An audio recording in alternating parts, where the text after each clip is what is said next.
Who knows, one day we might even be able to say that Prince Harry saved the monarchy. Is absurd on its face. You know, just the fact that Harry is still constitutionally able to assume role of regent, God forbid if something happened to William in the event of George not being 18, that is enough to just make you want to just go climb the walls, right? I'm getting so fired up. She would make a wonderful regent. And there's going to be some that you're going to hear that are going to say, well, she cannot, and here's why. But there is a bright light here, so just hold on. So you have to remember that at the end of the day, these people will do everything they can to preserve, protect, and maintain their own. And that's what's most important to Charles right now. That's what the driving force is, his beloved baby boy. To constantly hear stuff about these two, but we have to remember though, that God is in charge and he is paying attention. You guys, I've got an article pulled up here that I wanted to go over with you before we end the video. And it's just so indicative of such garbage that we see floating around out here. And it's a piece in the Telegraph from Alexander Larman. Get your sick buckets. Welcome back, Harry. You might even save the monarchy. And the byline says, many will scoff at the unexpected move, but there is a constitutional reason why we should be grateful for the Duke of Sussex's return. I'll spare you, okay? I won't read the entire thing, but you know, he's not entirely unaware of all the horrible, rotten, evil things that Harry and Meghan have done. He talks about the Duke and Duchess of Sussex are not expected to resume their previous status as working royals, but inevitably, as two of the most high-profile figures in the country, their every move will be scrutinized and discussed. Harry also knows that, after the failure of his privacy case at the High Court against Associated Newspapers, he will be fair game in the pages of the Daily Mail, as will his wife. And Mr. Alexander Larman continues. And he says, undoubtedly, this is a consideration that he has weighed, Harry, up while making his decision to return, as well as the knowledge that neither has exactly endeared themselves either to the royal family or the public with many of their self-aggrandizing statements or television shows since they decided to quit the firm. Well, at least he's acknowledging that. And then he continues, if Harry and Meghan want their new life in Britain to be a success and to claw back the goodwill that they forfeited 6 years ago, then they would be well advised to comport themselves with a mixture of humility and grace, even if the headlines that they receive are not always to their liking. Practically, the first thing that Harry must do is to make amends to his estranged brother, the Prince of Wales. Sorry guys, my leg's asleep. Even if the private groveling that he must do sits at odds with his self-proclaimed victim status. So in a way, it seems like this guy's kind of got Harry's number, but the way that he closes out this article is what got my panties in a bunch. So he's saying, and there is also a constitutional reason why we should be grateful for Harry's return too.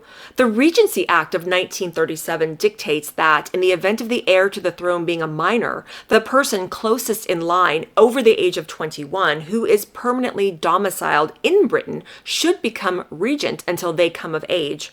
In the exceptionally unlikely event that ill fortune should befall both the King and the Prince of Wales, this would now mean that Harry would serve as regent until such time as Prince George turned 18. While there might be howls of protest at such a turn of affairs, remember that the alternative, Andrew Mountbatten Windsor becoming regent, something that he is still constitutionally able to do unless he is barred from the line of succession by Act of Parliament, is many, many times worse. Who knows, one day we might even be able to say that Prince Harry saved the monarchy. Well, you guys, just the fact,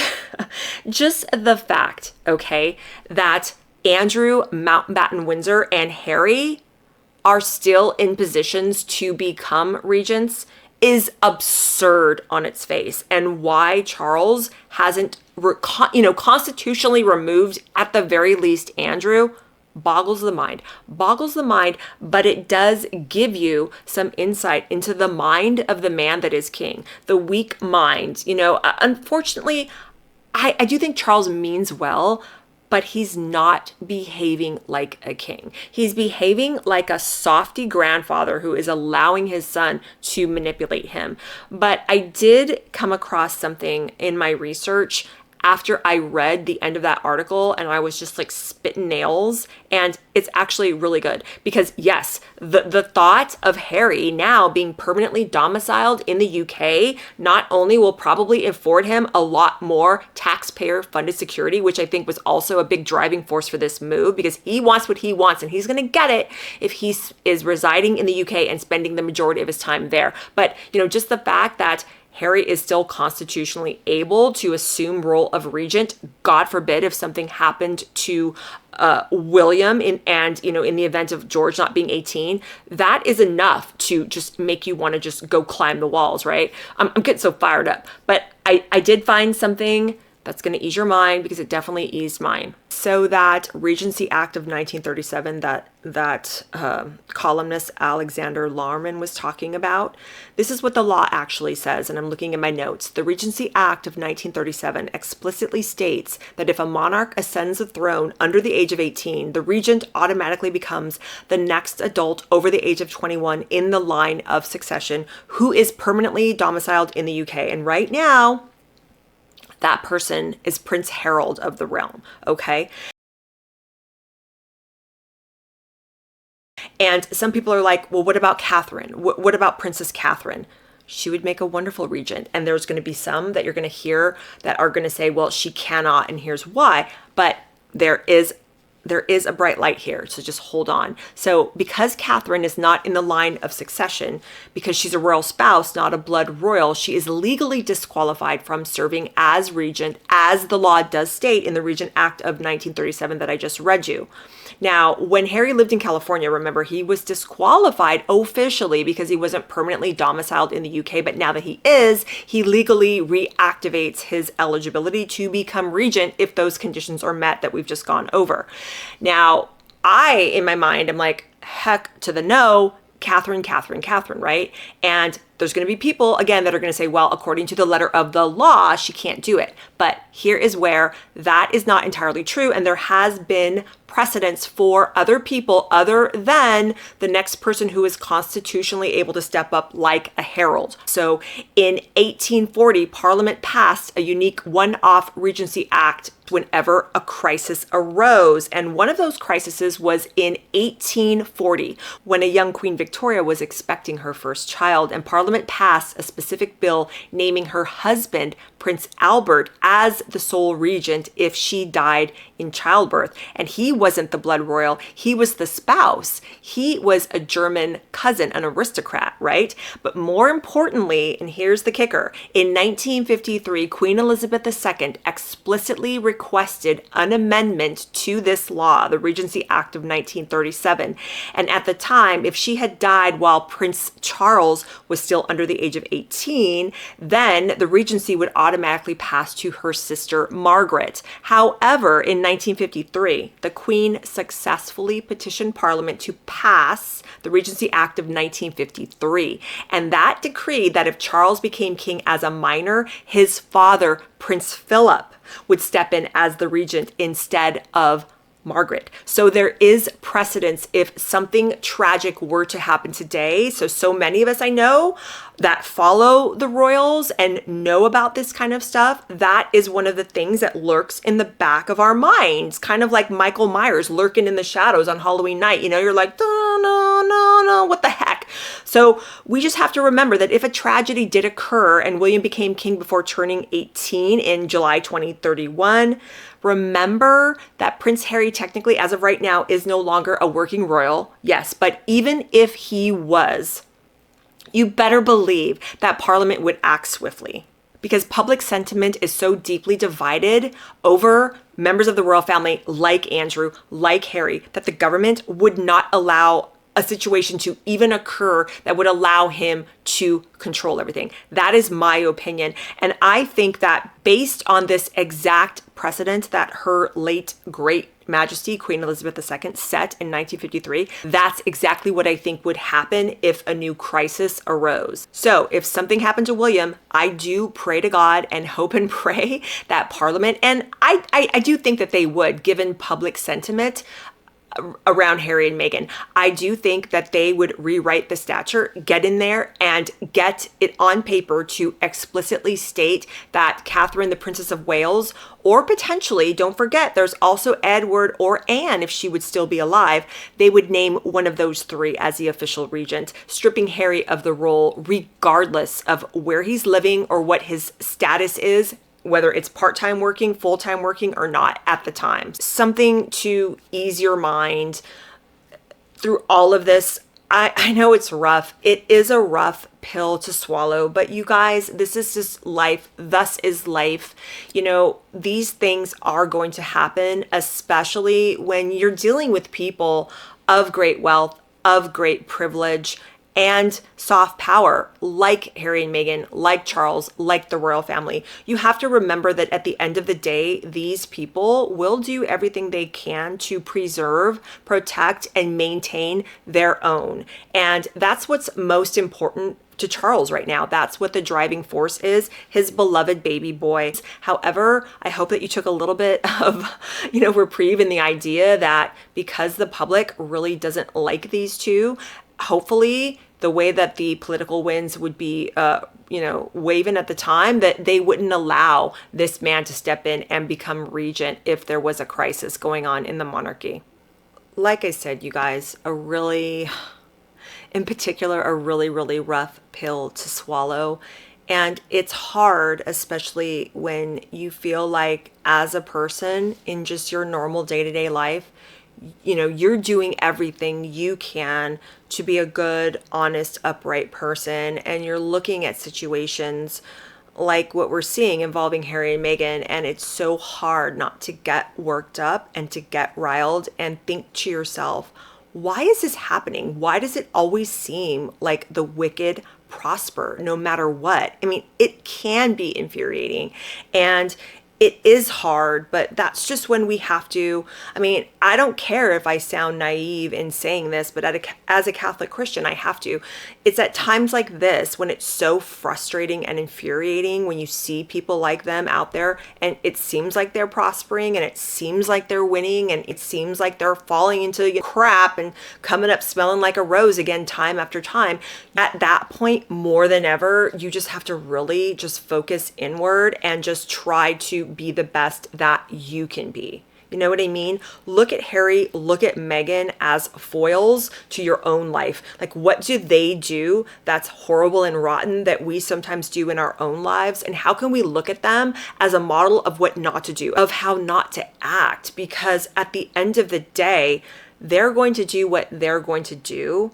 And at the end of this life, they will have to stand in judgment for what they've done, just like how we all have to. And, hopefully somehow, some way, maybe there is a silver lining to all of this. Maybe they'll have a change of heart. They'll have their own conversion story. And maybe all of this will end. Unfortunately, I don't really see that happening. I don't really see Harry and Meghan as the self-reflective, apologetic type that is about contrition and wanting to be better people. But we don't have the last say on that. Only the Lord above does. But I guess the point I'm trying to make is when it's frustrating looking at them, thinking, why are these wicked people and their wicked deeds, why does it always seem like they prosper? More than ever, we just have to turn that around and focus on, okay, what are we doing? How can we be better? And how can we continue to pray for people like that? Because it is a tragedy. Like, they are walking tragedies. Everything that they've experienced, everything that they've supposedly talked about that they've experienced, when you look at the facts and you look at the timelines, it really is a tragedy of their own making, because they are unwilling to listen to other people, because they are unwilling to apologize. They are unwilling to just see the forest for the trees and to figure out, you know what, these things that I'm complaining about, they're all self-imagined. They're all brought about because of ego and because of this toxic self-introspective game, this loop. They're almost like a broken record in the way that they're constantly ruminating in their heads about every way that they've been wronged. It's so selfish and it's so self-introverted to the point of being toxic, and it just destroys lives and everyone around them. And we can look at their bad example as something that we never want to mirror and do in our own lives, because look what happens. Look how families break apart. Look how people suffer. There have been people that have been bullied in their wake, people that have been dropped, people, they do these horrible things, and it doesn't seem like there's any sense of justice to it. But there is. There's going to be justice at the end of this life for us all. All we can do in the meantime is try to be the best that we can be and continue to pray for those two fools, because I don't want to make a video and just talk about everything that they do that pisses us off, but not really bring about any type of silver lining, so to speak, or just lesson that we could garner. And yeah, it's good to blow off steam and to point out injustice, but life is messy and there's so many things going wrong. And yes, it's important to point out hypocrisy of people like Harry and Meghan, especially when they are so loud. They have the public stage and the public microphone, and they have been yelling the loudest for over a decade. And it's important to call out hypocrisy. It's important to call out lies and half-truths and omissions, and they're guilty of all of it. And it can be hurtful to constantly hear stuff about these two, but we have to remember, though, that God is in charge and he is paying attention. When I think about William and Catherine, and there was a few things that I wanted to say about them that I kind of got sidetracked in the video, but the main thing that I did want to say about William and Catherine is they are really the picture of what it means to be a model Christian couple and move throughout the world, in the sense that they have been brutally attacked. They have had horrible things said about them by Harry and Meghan, yet they have not responded. They have maintained their decorum and respectability, and they haven't stooped to Harry and Meghan's level. And I think we can all, even with this horrible news about them coming back, Harry and Meghan, to the UK, we can all breathe a little bit of a sigh of relief, because I don't think that the decorum, respectability, and class that William and Catherine have displayed ever since they got married and throughout their whole marriage, I don't think that the way that they conduct themselves is going to stop anytime soon. They are going to continue to be wonderful representatives of the UK government. They are representative of history, of legacy, and of just grace and handling yourself under pressure when you've got all of these grenades being thrown at you, just not paying attention to all the garbage and focusing on what's important. Duty, family, history, legacy. That's what William and Catherine are all about. And they're going to be and continue to be shining stars in the family. And they're going to continue to be the reprieve that so many of us out here that are watching this play out in real time, that we're going to desperately need. And I just pray for them. I pray that they will be able to remain strong once those two get over back on UK soil, because they are master manipulators. They are perpetual victims, and they are people, unfortunately, that you cannot trust. But what makes it even more incredibly sad is that they're family members. So I do pray that William and Catherine are able to navigate their family and their lives and their upcoming positions in the family, because these are shark-infested waters that they're now finding themselves in. And hopefully everything will turn out okay. It's just a lot to take in, a lot to digest. Let me know down in the comments below, what did you think of when you first heard that Harry and Meghan were slinking back to the UK with their tails between their legs?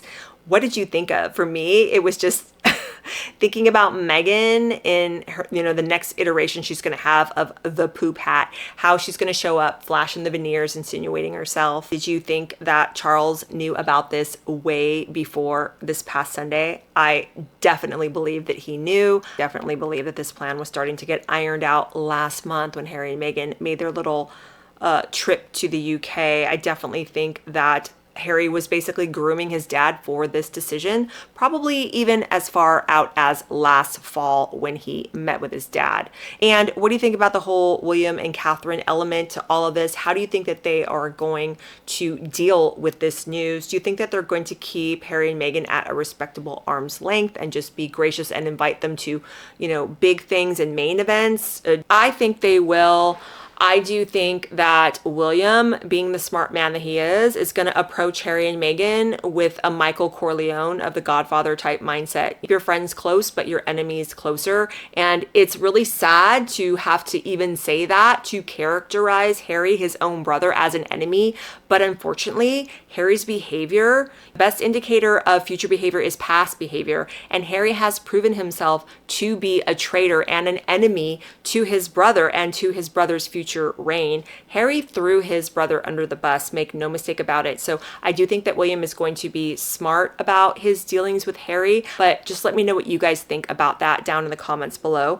And like the video if you liked it, share the video, and if there is a hype button underneath this video, especially if you're watching on a mobile phone, please hit that hype button. It helps the channel so much. I have been hovering this close to 31K on my channel. It's been kind of going at a snail's pace to get that up to 31K. So if you can subscribe if you haven't, I would love it. So love it. That's what kind of happens out in the YouTube universe. If you kind of take a little bit of a break and step back for a little bit, for whatever reason, the algorithm kind of dumps you to the back of the line and kind of forgets about you. That's just way of the beast. I mean, everything has to be fed into the algorithm constantly, but give this mama some grace. Give me a like, give me a share, give me a hype, and subscribe. I love you so very much, and I will talk to you all very soon. Bye.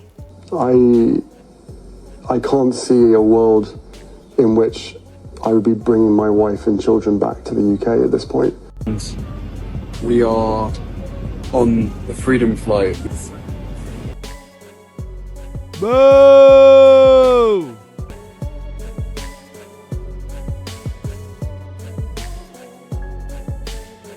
Boo!